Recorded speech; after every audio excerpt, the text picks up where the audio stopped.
Home YouTube channel subscribe பண்ணிக்கலனா உடனே subscribe பண்ணிக்கங்க.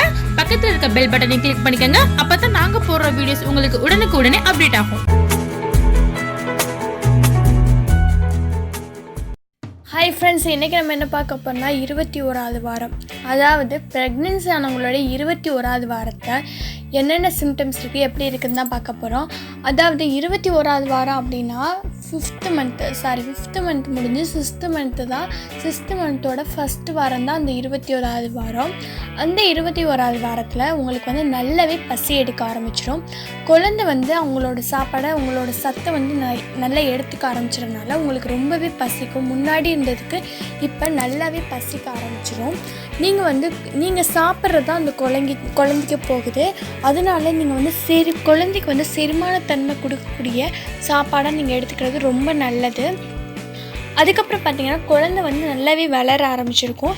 குழந்தையோட அசைவுகள் நல்லாவே உங்களுக்கு தெரிய ஆரம்பிச்சிருக்கும். அதாவது அந்த தாய்க்கு வந்து இந்த குழந்தையோட அசைவு நல்லாவே தெரிய ஆரம்பிச்சிருக்கும். அதுக்கப்புறம் தாய் பேசுகிறது நல்லாவே குழந்தைக்கு கேட்கும். அதனால நீங்கள் நல்ல விஷயங்களை கேளுங்க, நல்ல விஷயங்களை பேசுங்க. அது வந்து இந்த குழந்தைக்கு நல்லாவே வந்து கேட்க ஆரம்பிச்சிடும். அந்த குழந்தை நல்லாவே எடுத்துக்கும்.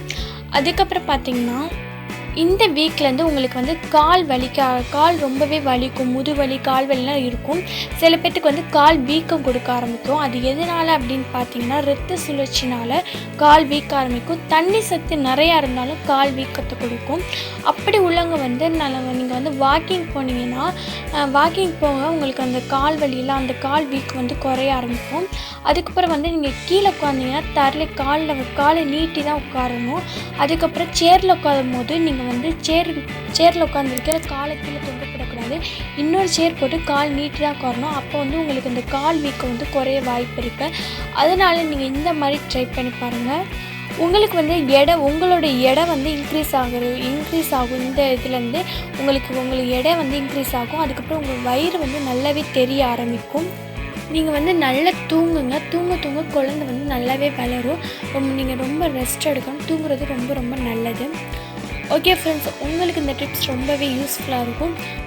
அடுத்த வீடியோவில் அடுத்த வீக்கை பற்றி பார்க்கலாம்.